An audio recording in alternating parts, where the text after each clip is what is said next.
Good evening. This is ATN Global News at 9. First, the headlines. Rivers APC vows to boycott local government election. Kano police box criminal hideout. Tinubu reappoints CMDs. NDP fines Fidelity Bank 555.8 million naira.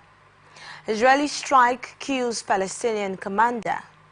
Jennifer Lopez files for divorce. Boniface gets one-match ban.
All right, thank you for staying with us. Now the rest of the news.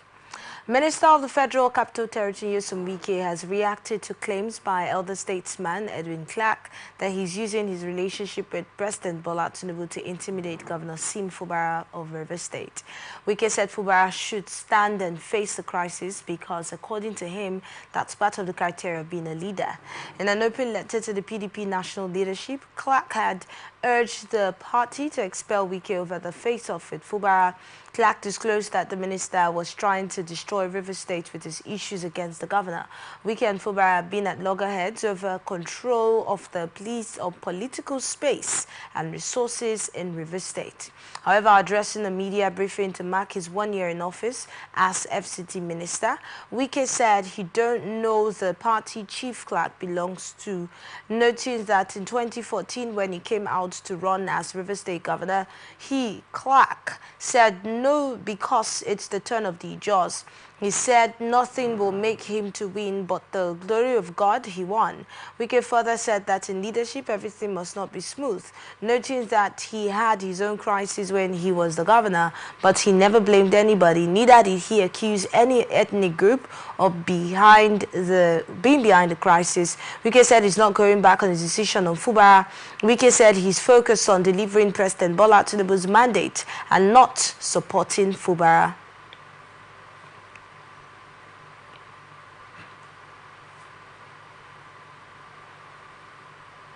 All Progressives Congress in Rivers State held a stakeholders meeting in Port Harcourt where it resolved not to participate in the October 5 local government election in Rivers State. Our correspondent tells us more. If you are in support that we should not participate, say aye. APC in Rivers State, led by Chief Tony Okocha, has rejected the October 5th date for local government election in the state, citing unresolved court cases and the inability of the state governor and the State Independent Electoral Commission to adhere to the law made by the Rivers State House of Assembly, led by Speaker Martins Amewule, on the extension of local government tenure. APC Caretaker Committee Chairman in Rivers State, Sir Tony Okocha, who made a comment when he addressed party faithfuls, stakeholders from across the 23 local government area in Rivers State at the party secretariat in Aba Road, Port Harcourt, said matters surrounding proposed October 5th LG election is still in court, and therefore the election is impossible to hold on the above dates. We are in court. And I would speak on any matter that is in court. The much I can say to you is that that course of action is to also restrain the agencies that will conduct that election that they announced behind us. We are not part of the decision for an election on the 5th of October. The law now as we speak, or what they are doing today, 5th of October, as they're talking about, will not work. Okocha further repeated the confirmation of the APC National Working Committee that declared him as the authentic CTC chairman of the party in Rivers State and asked party members to worry less and disregard rumor from the Emeka Beke quarters. He maintained that as long as the party leadership in Rivers State is concerned, the APC NWC has spoken, adding that party is supreme. After due considerations, taking into cognizance a lot of variables and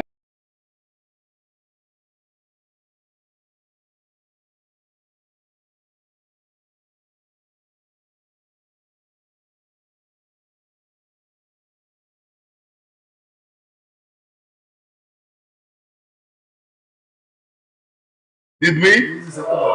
They wrote letters to us informing us that we have been appointed to superintend over the party. And they initially gave us 6 months. I'd like to tell you that because the party at the national, and I'm sure you too, got so happy with what we have done, the party had also given us another 6 months that will expire on the 5th of December. Other party stakeholders at the meeting, including former chairman of the APC in Rivers State, Honorable Ajukai Flag Amakri, amongst others, took turn to commend the CTC chairman. They also passed a vote of confidence on President Bola Tinubu, the Senate President Godswill Akpabio, the FCT Minister Nyesom Wike, and APC Caretaker Committee led by Tony Okocha. The National Working Committee of our party looked at the whole scenario in Rivers State and said, look, we can't be having all of this problem. For that reason, they are going to dissolve the executive and appoint caretaker committee. You know what happened? And I took it in good faith and I go my house. Emeka Bege, go your house. About the history of caretaker committee in party formation and administration is correct. Not even in APC. Even while we were at the other side, we had caretaker committees. And when once it has been made, whatever the party says is what supreme. Samuel Ajurunwo, ATM News, Port Harcourt. If you are in support that we should not participate, say aye. Rivers State House of Assembly, through its Committee on Power on Wednesday, conducted a public hearing on the Rivers State Electricity Market Bill 2024, which is a bill for a law to repeal the Rivers State Electricity and Gas Board Law Cap 50, laws of Rivers State 1999, and enact the Rivers State Electricity Market Law to provide for electricity supply, its power generation, transmission and distribution within Rivers State, and to establish the Rivers State Electricity Commission for the enforcement of the consumer's rights and obligation and for connected purposes. The chairman of the House Committee on Power, Honorable Franklin Wabochi, while making the opening remarks, stated that electric power, which involves generation, transmission and distribution, was the exclusive preserve of the federal government as the function was domiciled in the exclusive legislative list, but added that electric power is now in the concurrent legislative list of the 1999 Constitution as altered. Hence, this bill, sponsored by the Speaker, Right Honorable Martin Chike Ameule, stressing that the bill is in line with the new order. Declaring the public hearing open, the Speaker of the House, Right Honorable Martin Ameule, who is also the sponsor of the bill, maintained that public hearing is a vital aspect of lawmaking as it provides the platform for stakeholders and members of the public to ventilate their views and opinion on a bill such as the Electricity Market Bill 2024.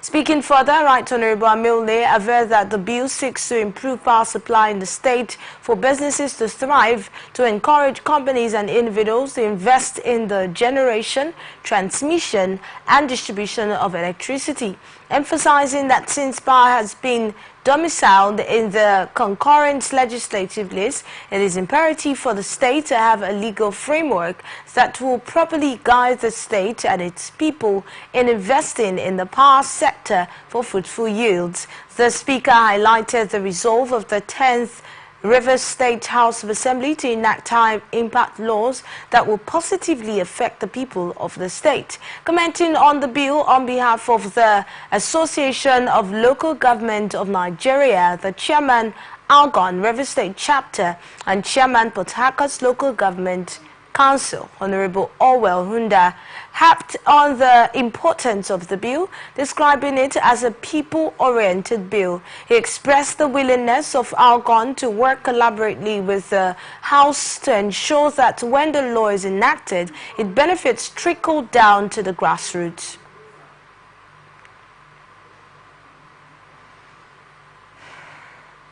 Rivers State government has confirmed 2 cases of the deadly monkeypox infection in the state. The Commissioner for Health, Dr. Adezore, made this disclosure at a news conference in Port Harcourt. Ora says the state had already put its Public Health Emergency Operations Center on high alert to respond to further emergencies. According to her, the state government has put in place an incident plan for monkeypox, as well as mobilize resources to find all the incidents of monkeypox cases across the state. She further stated the ministry had engaged and trained ad hoc staff to monitor and effectively combat the infection. ATN reports that monkeypox is an illness caused by the monkeypox virus that is spread between people, mainly through close contact, which can occasionally spread from the environment to people via things and surfaces that have been touched by a person with the disease.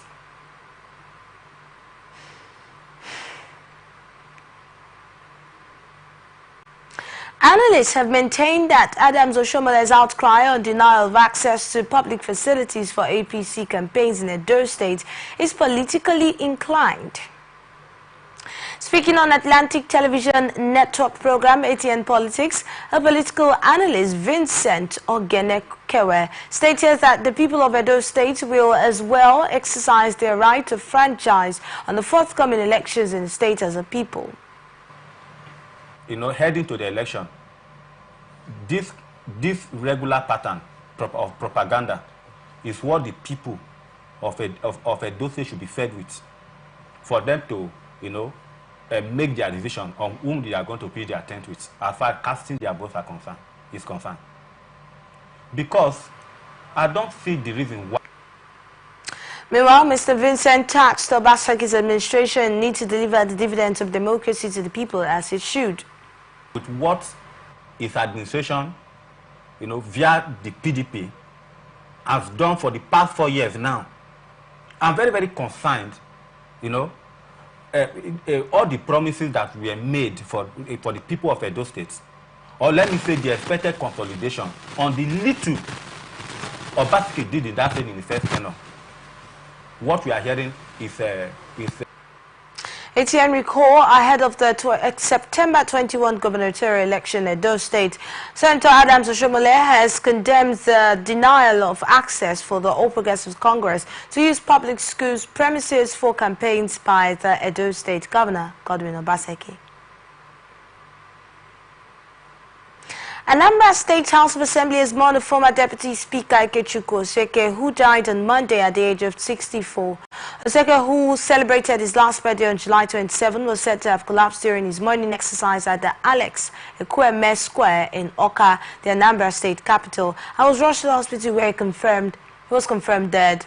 Born in 1960, the deceased, who hailed from Umwawulu in Oka South local government area of Anambra State, represented Oka South's 2 constituency as the State House of Assembly from 2011 to 2019 under the All Progressives Grand Alliance. He was the Deputy Speaker of the 6th Anambra State House of Assembly. In a statement on Wednesday, the Speaker of the Anambra State Assembly, Somtochukwu Udeze, described Oseke's death as a rude shock and devastating to the legislative institution in general.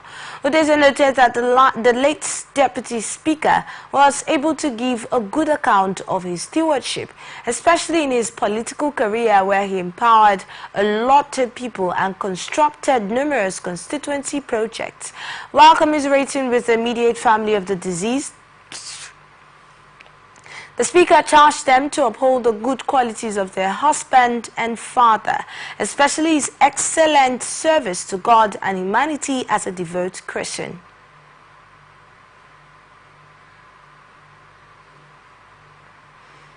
Operatives of the Nigeria police in Enugu have killed at least 30 alleged kidnappers, including members of notorious unknown gunmen.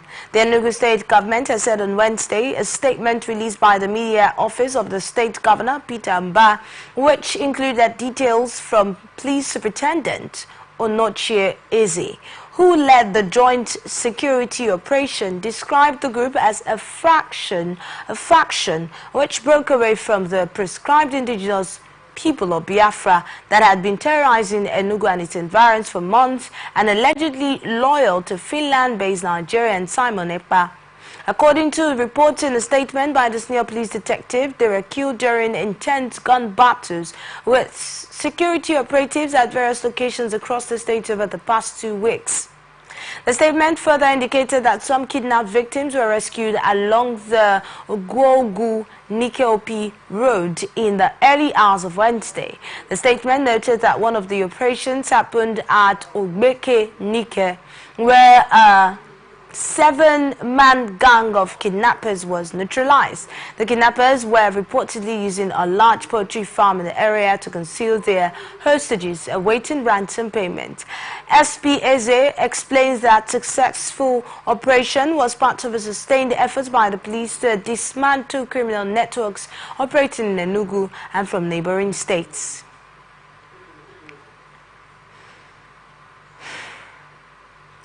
Nigeria Security and Civil Defense Corps in Ondo State says it has apprehended 3 persons over alleged illegal mining and armored cable theft in the state. DSC Daniel, NSCDC Public Relations Officer in the state, disclosed this.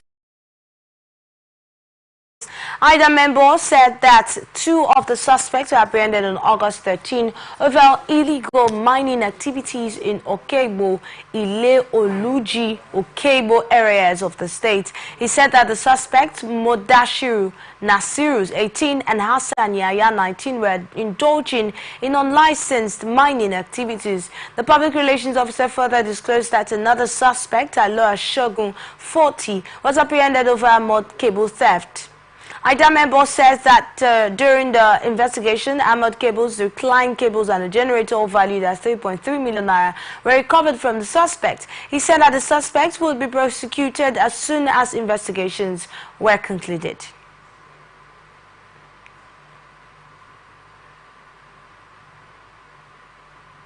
Thirty-year-old businessman Oluwatimileyin Olorunfemi on Wednesday appeared before Okitipupa Chief Magistrate's Court in Ondo State over alleged assault and threat to life. The defendant, whose address was not given, is facing a 3-count charge of misdemeanor assault and threat to life. The prosecutor, ASP Zedekiah Orobemi, told the court that the defendant and 1 other at large committed the offense at April 26 at about 2 p.m. at Market Square, Okitipupa. Orobemi said that the defendant assaulted the complainant, Mrs. Abiodun Akiyemi, by slapping her over an undisclosed argument. He said that the defendant also threatened to kill her life. Orobemi says that the offences contravened Section 517, Section 351 and 86 Criminal Codes, Caption 37, Volume 1, Laws of Ondo State 2006. The defendant pleaded not guilty to the charge.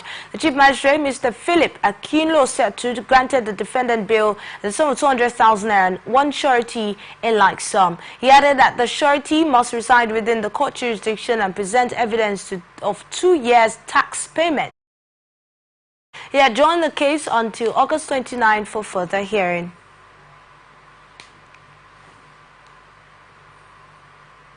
National Agency for the Prohibition of Trafficking of Persons has declared that parents are the major actors aiding the menace of human trafficking in Oyo State. Head of NAPTIP, Oyo State Office, Mr. Augustine Akaya, made this declaration on Wednesday in Ibadan while speaking during a town hall meeting of stakeholders organized by Adinya Arise Foundation. Akaya, while addressing the gathering, says that parents, especially mothers, were involved in majority of cases of human trafficking he has treated in the state. He encouraged parents and other stakeholders to tackle the menace without further delay. Ade noted that the program was aimed at curbing the menace of human trafficking in the country. She added that the program has been organized in Benue and Taraba State. She said over the past 5 months, the USAID Palladium Counter-Trafficking in Persons project, under the dedicated leadership of the Adinya Arise Foundation, has made significant strides in combating this surge in Oyo State.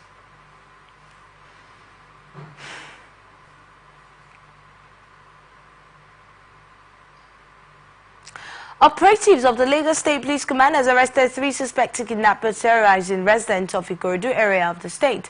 The command spokesperson, SP Benjamin Ondain, confirmed this to the newsmen on Wednesday in Lagos. Ondain says that the suspects allegedly attempted to kidnap a car dealer at Ebute Igbogo Road, Ikorodu, on Tuesday before they were caught. The spokesperson said that the investigation into the case had commenced.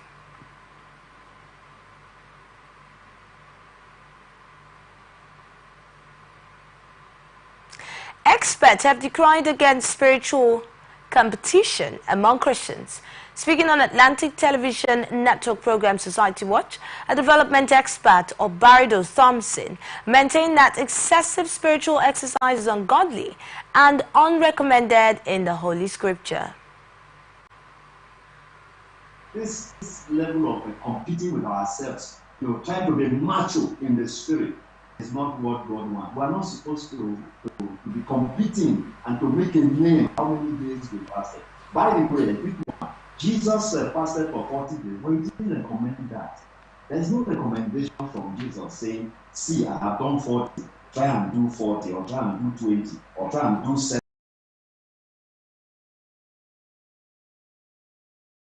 This is coming as the police in Lagos State have disclosed the death of a 58-year-old man who died while allegedly on dry spiritual fasting. The command spokesperson, SP Benjamin O'Dane, said that the incident happened in Alabado axis of the state.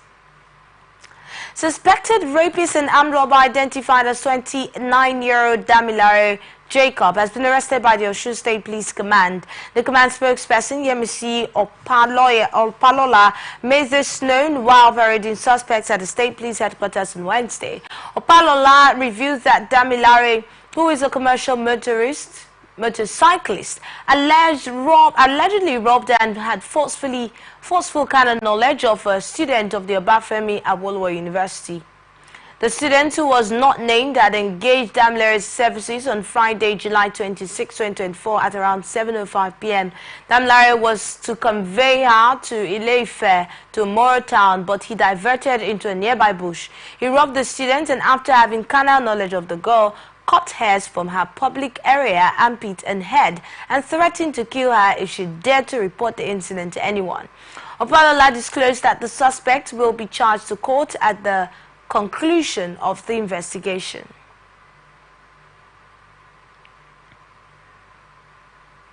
Kogi State Command of the National Drug Law Enforcement Agency has destroyed 7 hectares of hemp farms and arrested 3 suspects in Kogi. The state NDLEA commander Omar Yahuza made this known on Wednesday in Lokoja. According to him, 3 hectares were discovered in Ikeja Forest, while the other 4 were in Maikeke village of the Igalamela Odolu local government area of the state.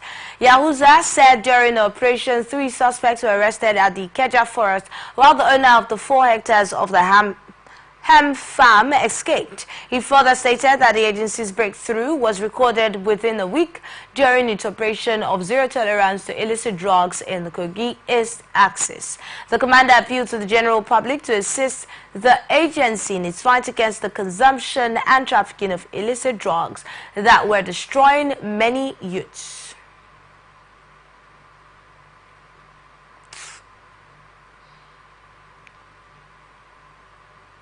National Agency for Food and Drug Administration and Control, Bauchi State Office, has begun a 3-day exercise in markets in Bauchi market to mop up fake Milo chocolate drinks in circulation. The Bauchi State Coordinator of NAFDAC, Dr. Paul Kamai, made this known on Wednesday in an interview with newsmen in Bauchi State. The State Court Director also said that the agency had scheduled a date within a week to engage the leadership of the Association of Agrochemical Dealers on the dangers of chemicals on foods. Kamai called the attention of bakers and packaged water producers to renew their licenses within the stipulated 2 years timeline. He said failure to renew the operational licenses could result in penalties that might affect business operations. Kamai called on small and medium enterprises to register their products with NAFDAC to assimilate their products into Nigerian markets.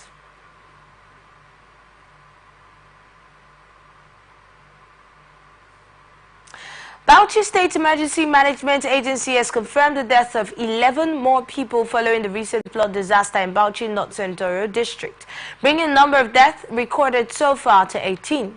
ATN gathered that the recent flood incident occurred in Gadia village in Gamawa local government area of the state, where affected communities continue to grapple with the aftermath.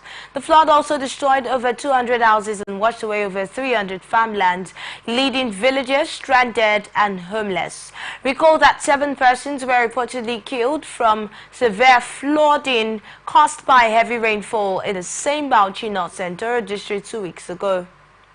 The rain, which fell for 3 consecutive days, claimed the lives of domestic animals and destroyed farmlands and other valuables.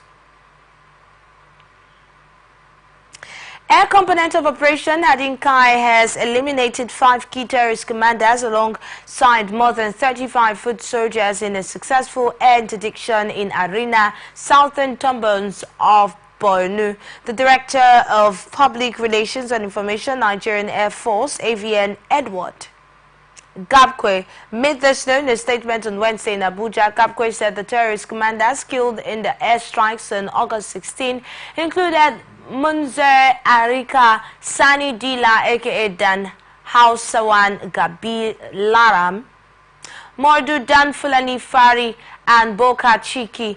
According to him, the air interdiction was a decisive effort to further weaken the activities of remnant of terrorists operating in the northeast, while also protecting innocent civilians and own troops. He added that intelligence had revealed the clandestine migration of terrorists into the area from neighboring locations prior to the mission.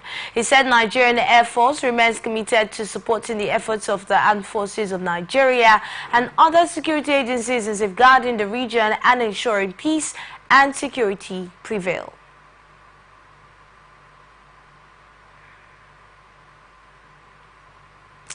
Analysts have queried the integrity of Kano State's Independent Electoral Commission following its mandatory inclusion of candidate nomination fees over the forthcoming elections in the state. Speaking on Atlantic Television Network program Open Conversation, a political analyst, Daniel Momo, condemned the mandatory fees, maintaining that the operations of KANSEC towards the chairmanship and councillorship elections are already budgeted. Are they buying and selling? That they now talk about inflationary figures, that what feeds them? Because I think we're joking with certain things that can cause problem to us in future. What gives life to them is the law of Kano State. Elucidating further, Mr. Momo highlighted the constitutional responsibility of the Kano State Independent Electoral Commission. If the INEC national chairman says that all political parties will pay 10 million naira, how? The first thing you ask is that, have you now become an agency that generates funds? They are not agencies that generate funds. It is never there. Theirs is to use public funds to conduct public elections that will bring in public people to serve in public offices. This is coming as the Kano State Independent Electoral Commission says the nomination fees for the upcoming chairmanship and councillorship elections in the state are non-negotiable. The commission had fixed 10 million naira and 5 million naira nomination fees for the chairmanship and councillorship positions, respectively. Nigeria's Security and Civil Defense Corps in Kano had apprehended an alleged job scammer who specialized in defrauding people of their hard-earned money by promising them fictitious employment in Kano State government ministries. A statement on Wednesday by the command's public relations officer, Ibrahim Abdullahi, on behalf of the state commandant, confirmed that the 32-year-old suspect, Mauzu Mohammed Ibrahim, was arrested after weeks of intense tracking of his whereabouts. According to him, the suspect lured his victims by pretending to be a key government officials who could secure them employment in government ministries, departments and agencies, a false promise that eventually proved to be untrue. Abdullahi added that the investigation had been concluded and the suspect will be charged to court by the court's legal units. Kano State Police Command on Wednesday confirmed that it had recorded a significant breakthrough in its efforts to combat crime in the state. This is coming in compliance with the directives of the Inspector General of Police towards ensuring round-the-clock visibility patrols. Following a series of raids on criminal hideouts and black spots in areas of public outcry within Kano metropolis, the command arrested 41 suspects and recovered dangerous weapons and intoxicating drugs, with the investigation ongoing.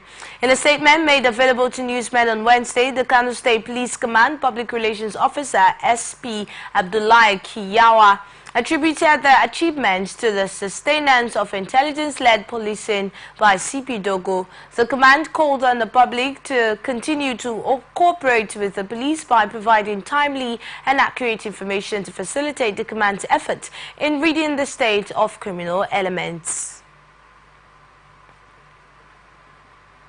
You're watching the Global News on Atlantic Television Network. We'll be right back after this break. Please stay with us.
Aside the fact that first track up was long, sharp. That way saying I got wrong video. It was long.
Welcome back. It's still the Global News on Atlantic Television Network. Now to the rest of the stories.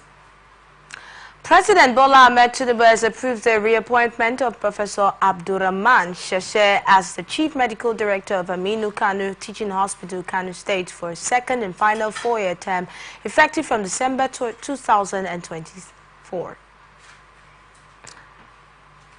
He has also reappointed Professor Yusuf Bara as Chief Medical Director of Abubakar Tafawa Balewa University Teaching Hospital, Bauchi, for a second and final term of 4 years. Special Advisor to the President on Media and Publicity, Ajuri Ngalale, announced the reappointment in 2 separate statements titled President Tinubu reappoints Chief Medical Director of Aminu Kano Teaching Hospital and President Tinubu reappoints Chief Medical Director of Abubakar Tafawa Balewa University Teaching Hospital. Ngalale stated that the President expects Professor Sheshe to rededicate himself to improving the standards of the hospital and ensuring the efficient delivery of high-quality services to citizens. Sheshe was first appointed as Chief Medical Director of Aminu Kano Teaching Hospital on December 6 December 2019. Meanwhile, the presidency noted that the reappointment of Professor Bara followed an assessment of his performance during his first term in office. The president anticipates with this renewal, Bara will consolidate on the achievements recorded during his first term. Federal government has arraigned a vessel MT Kali and 23 suspected oil bunkers before an Abuja Federal High Court over alleged economic sabotage. The vessel named MT Kali was arraigned along with its 23 crew members and the company on 9-count charge before Justice Emeka Nwite. In charge, they were alleged to have January 11, 2024 at the Chevron Wellhead offshore Ekeni and Ezo 2 communities in southern Niger local government area of Bayelsa State, willfully tampered with Chevron Wellhead for the transportation of crude oil within Nigeria exclusive economic zone without lawful authority, an offence punishable under Section 1, Subsection 7 of the Miscellaneous Offences Act 2004. They were also said to have on the same day conspired amongst themselves and siphoned about 419,000 litres of crude oil without appropriate licence, contrary to Section 1, Subsection A of the Miscellaneous Offences Act 2004 and punishable under Section 7, Subsection 17 of the same Act. The federal government, through the Attorney General of the Federation, AGF, further accused the defendants of turning off the automatic identification system in order to avoid detection by the Nigerian Navy in maritime offence, contrary to Subsection 10 of the Suppression of Privacy and Other Maritime Offences Act 2019 and punishable under Section 12 of the same Act. However, all the accused persons who were brought to court by fully armed soldiers pleaded not guilty to the charges. The charge was signed by Abubakar Mohammed, Director in the Federal Ministry of Justice on behalf of the AGF. Meanwhile, Justice Emeka Nwite had ordered that all the defendants be taken to prison on remand pending their hearing and determination of their applications for bail. In a strategic move to tackle Nigeria's housing challenges, the federal government has announced the formation of a joint steering committee tasked with evaluating the country's housing deficit and identifying dilapidated structures. This initiative aims to establish a comprehensive database on housing conditions, addressing both substandard and inadequate structures across the nation. Ahmed Dangiwa, Minister of Housing and Urban Development, led the inauguration of the committee, emphasizing the urgent need for accurate data. Dangiwa stated that lack of reliable scientific data on housing is one of the most significant challenges, noting that without this data, they cannot properly assess the scale of our houses' problems, allocate necessary resources, and develop effective strategies for improvement. The committee will focus on evaluating housing against international standards set by the United Nations and the World Health Organization. This includes assessing habitability, safety, security, comfort, sanitation, accessibility, infrastructure, social amenities, and social-cultural adequacy of residential properties. Dangiwa highlighted the critical role that adequate housing plays in national development, noting that it serves as a catalyst for economic growth, job creation, and poverty alleviation. Collaborative effort amongst major stakeholders in the housing sector.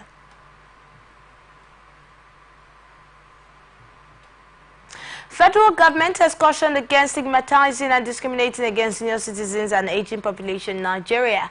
The Panel Director General of the National Senior Citizens Center, Dr. Mem Omokaro, gave the warning in her keynote address at the Humanitarian Service Diamond Award 2024 held in Abuja on Wednesday. The federal government emphasized that it was important to address the growing perception, especially by the younger generation, that aging parents are a distraction and a burden to the larger society. A statement was also a reaction to reports that the aging population is not covered by the health insurance scheme, just as some banks in Nigeria have it as a policy not to grant loan facilities above certain amounts to people who are advanced in age. But Omokaro insisted that aging should be seen as a beautiful thing to cherish and not to despise. Head of the Civil Service of Federation, Mrs. Didi Wilson-Jack, has stressed the importance of computer literacy among civil servants. She made this statement in Abuja while supervising the confirmatory promotional examination conducted for public servants in 45 centers nationwide. She tasked the public servants to acquire computer knowledge to be fit for the new civil service operations, stressing that there is no place for those who are not computer literate in the nation's civil service. Represented by Mr. Raymond Omachi's Permanent Secretary, Common Services Office in the office of the HOCSF, Wilson-Jack said the examination was conducted for 12,444 candidates nationwide. She said the examination conducted in collaboration with the Joint Admissions and Matriculations Board, JAMB, was written by newly appointed officers across public service, including paramilitary. Wilson-Jack said the reason behind the initiative was to make the exercise transparent. Wilson-Jack disclosed that the federal government is transforming the service to meet global standards, adding that civil servants who are yet to know computers must do so. Acting Director Information Technology Services, JAM, Mrs. Fumilola B. Osman, who represented the board, described the initiative as a great one. She expressed satisfaction with the conduct of the candidates at examination halls. Civil Society Legislative Advocacy Center has said the allegations levied against the President of Nigeria Labour Congress, Comrade Joe Ajero, by the Nigerian Police Force is a desperate attempt to silence the labor union in the country. The civil group said this in a statement issued on Tuesday, where it expressed worries over the recent police invasion of the NLC headquarters and subsequent invitation of the President Joe Ajero for alleged terrorism sponsorship. This is lacking in the statement signed by its Executive Director, Awal Musa. Transparency International Nigeria said they are deeply shocked and concerned by the ongoing attempt to incriminate, silence and blackmail the leadership of Nigeria Labour Congress for its efforts to champion the rights and well-being of Nigerian workers. The organization noted that many Nigerians have been frustrated by the government's failure to address the activities of known criminals, including terrorists, financiers, kidnappers, bandits and corrupt public officials who openly terrorize citizens. The group said that it is particularly disheartening that the police officers involved in these actions are themselves victims of poor governance, substandard living conditions and loss of life, with retired officers struggling to receive their benefits due to the corrupt system in the country. The organization said this action worries them as it has tendency to further damage the global reputation of President Bola Tinubu's administration, being seen as an attempt to suffocate civil space.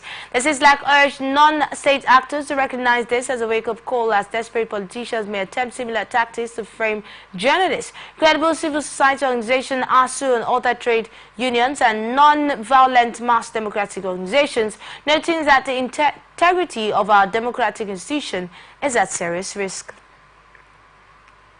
Acting National Chairman of People's Democratic Party, Ambassador Omar Damagum, has warned that nobody can intimidate him into resigning from his position.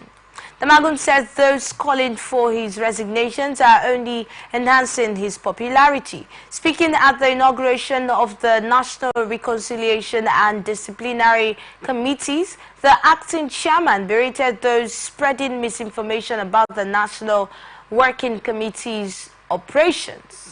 ATN gathers that earlier in the week there were indications that the PDP National Working Committee might sanction the Magum and the National Secretary Samuel Anyanwu over alleged letter the court appealed to Port Harcourt. The letter was seen as an anti-party activity, and some party leaders, including members of the National Executive Committee, reportedly pushed for action against Damagon and Anyanwu. Now in business, the federal government has inaugurated the power sector communications team in a bid to enhance transparency and communication within the power sector. The inauguration ceremony held at the Power House in Abuja was presided over by the Minister of Power, Adebayo Adelabu, who emphasized the importance of effective communication in addressing the sector's challenges. This was disclosed in a statement by the chairman, PSCT Bolaji Tunji, on Wednesday. In his speech, Chief Adelabu described the PSCT as a strategic initiative designed to bridge the gap between the power sector and the public. He noted that the power sector, which is often misunderstood and fraught to challenges, requires a platform for clear and consistent communication to build trust and confidence. The PSCT, as outlined by Adelabu, will focus on translating complex technical issues into plain language, fostering collaboration among stakeholders, and creating a positive narrative around the power sector. The chairman of the PSCT, Bolaji Tunji, expressed his enthusiasm about the team's reactivation, noting that while the idea of the PSCT is not new, the revival marks a renewed commitment to addressing communication challenges in the sector. Tunji highlighted several strategic initiatives by the PSCT while we undertake, including a national campaign focused on educating the public on critical power sector issues as energy theft and vandalization. The chairman also stressed the importance of stakeholder engagement, noting that the regular dialogues, workshops and forums will be organized to foster better understanding and cooperation amongst all players in the power. In his remarks, Tunji underscores the need for adequate funding and inclusion of the communication team in all relevant activities within the ministry and its agencies.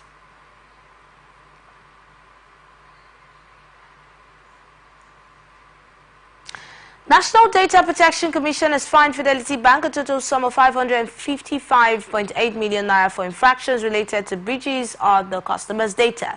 The Commission's National Commissioner, Vincent Olatunji, announced this at a validation workshop on the Nigeria Data Protection Act General Application and Implementation Directive on Wednesday in Abuja. He stated that the Tier 1 bank violated the NDP Act 2003 and the NDPR 2019 on data breach and was fined the amount of being 0.1% of the bank's annual gross revenue in 2023. The CEO said the fine, which represents the highest fine to be issued by the Commission, was aggravated by the bank's arrogance and poor cooperation during its investigation. Analysts have stated that it will be inhuman for states refusing payment of the new minimum wage. Speaking on Atlantic Television Network program Blowout, a socio-political analyst, Alfred El Nino, highlighted reasons why every state in the country must ensure the implementation of the new minimum wage. It is demonic not to pay this minimum wage. Over time, Nigeria have gone borrowing money from China and other vices. Now, when you go borrowing to sorrow, why am I saying borrowing to sorrow? You don't borrow for production, you borrow to spend. And some people are saying that they cannot even pay this 70,000 minimum. It is demonic not to pay. Meanwhile, Mr. Alfred described against insensitivity of leadership in current administration. What was NLC agitating for before? 650,000. And it has come down to 70,000, right? Now, even at that, the 70,000 naira have been categorized. And it's not going to come. If you see this man from the body chemistry now. You can cry for him. As this money will be coming, they are not saying that they are going to break it down into different spectra.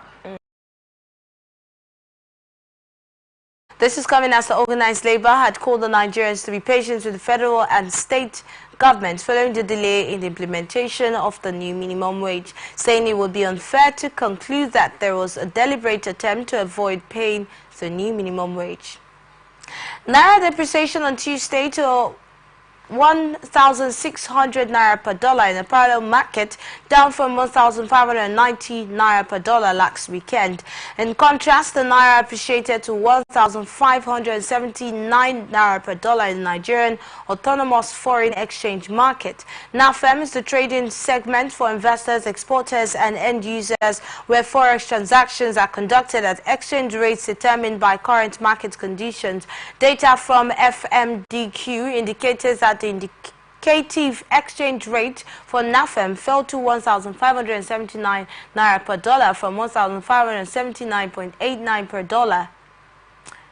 The volume of dollars traded in the market surged by 41.4%, rising to $162.9 million from $115.2 million last weekend. As a result of the margin between the parallel market and the NAFEM rate widened to 20.78 naira per dollar compared to 10.1 naira per dollar last Friday.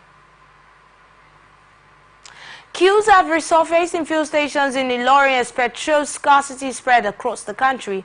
ATN gathered that a litre of petrol sells between 640 naira, 645 naira, 670 naira, 680 naira in major marketers' filling stations, while the price has gone up to 900, 950, 1,000 in some fuel stations owned by independent fuel marketers in Ilorin, the Kwara State capital. Most filling stations were under lock and key as of the time of filing this report, as they claim to be out of stock. The manager of one of the independent marketers, Tajuddin Balogun, who spoke to these men in Ilorin, lamented that there is no importation or loading of petrol in Lagos again, as the NNPC now remains the sole importer of the product. He said that the situation will continue until the local 4 refineries are made to function to meet the dire needs of Nigerians.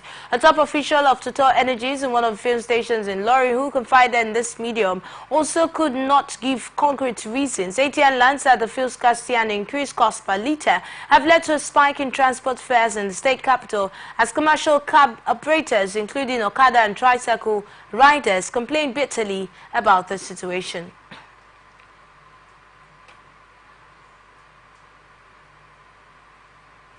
Up next on International Tidbit, we have reports that Thomas Kwoyelo, a former Lord's Resistance Army commander, has been convicted of 44 charges of murder, kidnap, and other war crimes in Uganda's first trial. Kwoyelo, who was the third most senior leader after Joseph Kony, was field commander of the Lord's Resistance Army Commander, which has killed over 100,000 people and adopted 60,000 children for sexual slavery and child soldiers. The delay to the war crimes trial since Kwoyelo was first captured in 2009 has sparked protests, with Human Rights Watch urging the court to speed up trial. However, the verdict had brought relief for many who felt justice had finally been served, but others believe Kwoyelo should have been tried under a college traditional court, where reconciliation and forgiveness are emphasized. Israeli strike on Wednesday killed the commander linked with the Palestinian faction Fatah in southern Lebanon. According to the Lebanese army, Khalil al-Makda was killed in a drone attack in the port city of Sidon, 40 kilometers south in Beirut. The Al-Ska Matthias Brigades, which is the military wing of Fatah, also said that al-Makda was killed and praised him for his work supporting the Palestinian people, especially after the Gaza attacks.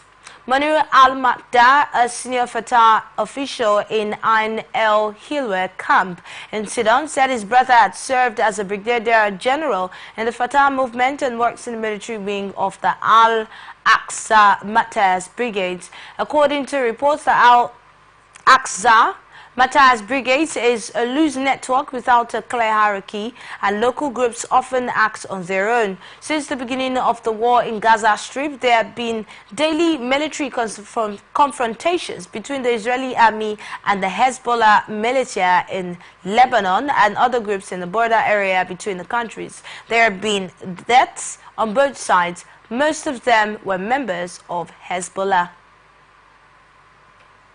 No fewer than 28 people were killed and 23 others injured in a bus conveying Pakistani pilgrims to Iraq, overturned in the central Iranian province of Yazd on Tuesday night.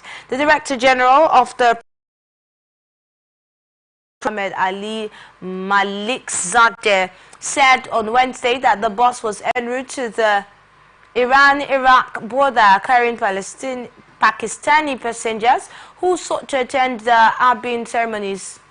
He added that out of those injured, 14 were in critical conditions and under treatment in the province's medical centers, stressing that the provincial authorities were ensuring the necessary coordination in the Iranian Foreign Ministry to transfer those killed and wounded in the incident to Pakistan on board a plane. While commenting on the cause of the accident, Iran's traffic police chief Said Taimur Hosseini said initial investigation shows that a technical defect in the bus braking system had led to the incident's occurrence. He said that the traffic police's experts were on the scene conducting further investigations. Iran's foreign ministry spokesman Nasir Kanani has expressed condolences over the death of Pakistani pilgrims, saying that the incident caused a deep sadness. He assures that Iran's relevant organizations and authorities were seriously continuing to rescue, service and treatment operations. 3 members of staff at a secondary school in northwestern Bosnia have been killed during a shooting by a co-worker, local media is reporting. Bosnian police said the gunman also automatic rifle to kill school's employees before shooting himself, adding that he is in a hospital in a critical condition. Police said they received reports that a man had opened fire at the school at around 10 local time. Initial reports by the local media suggest that the gunman was a caretaker at the Sanski school. The shooting took place during Bosnia's summer holiday period. Adnan Beganovic, police spokesperson for the region, told reporters that the shooter had tried to take his own life and was seriously injured. Police did not elaborate on whether there was a motive, but reports by Bosnian media suggest the employee had been suspended and fired shots during a school committee meeting.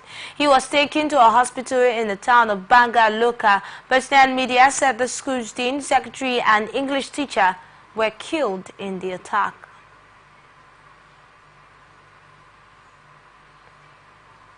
Now on sports news. Bayer Leverkusen forward Victor Boniface has been handed a one-match ban by the German Football Federation for anti-sporting conduct. The Nigerian international was also fined €25,000 for the offence.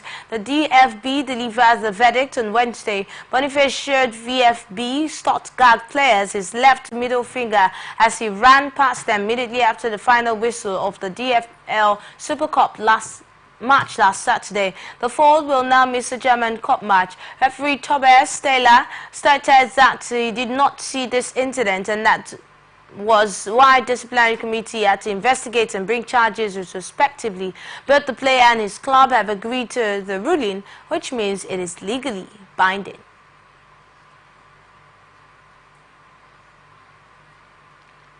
Arsenal reportedly reignited their interest in signing Victor Osimhen after first discussions with his representatives.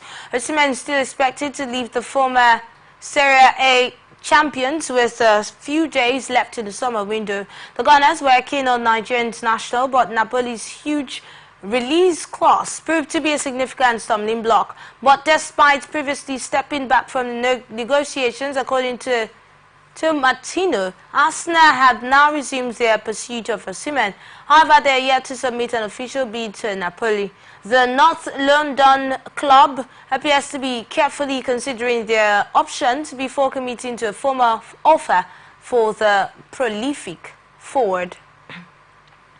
Super Falcons defender Chidinma Okeke has linked up with Mexican side club America Femenil. The details of the contract were not revealed by Club America. Okeke previously played for Japanese club Mainavi Sendai. The 24-year-old is the first Nigerian to sign for Club America Femenil. The centre-back previously played in Spain for Madrid CFF and Turkish club Apol Beersheva. Okeke was part of the Super Falcons squad to the 2024 Olympic Games in Paris. He featured in all the Nigeria's 3 group games, with the Super Falcons failing to make it to the knockout round. Chelsea and England midfielder Conor Gallagher has signed for Spanish side Atletico Madrid, the Premier League club announced on Wednesday. The move could trigger the arrival of Atletico forward Joao Felix, with Chelsea reportedly agreeing a $40 million that's $51 million fee to bring the 24-year-old back to Stamford Bridge. Felix had a disappointing 6-month loan spell at Stamford Bridge in the second half of 2022-2023 season, scoring 4 goals in 20 appearances. Gallagher completed his permanent transfer after an intended move to the La Liga side collapsed last week when Chelsea were unable to agree to a deal for Madrid striker Samu Omomorodion. Atletico noticed that is sell or another player to finance the move by Gallagher, who had trained alone since returning to Chelsea last week after being Last season, Gallagher played 50 games for Chelsea, regularly wearing the captain's armband in the absence of Reece James. The 24-year-old won the 2019 Europa League with Chelsea and leaves the London side after 95 appearances and 10 goals. Chelsea have signed Portugal forward Joao Felix from Atletico Madrid for a fee in the region of 45 million euros. The England midfielder Conor Gallagher, going by the way of 33 million euros, who signed a 7-year deal. Felix, who signed a 7-year deal to begin a second spell at Stamford Bridge, scored 4 goals in 20 appearances during a low spell in West London in 2023. Speaking for the first time about his transfer from Madrid to London, Felix, who spent 4 months on loan at Chelsea between January 2023 and May 2023, said he was really happy to be back at Chelsea and can't wait to get started.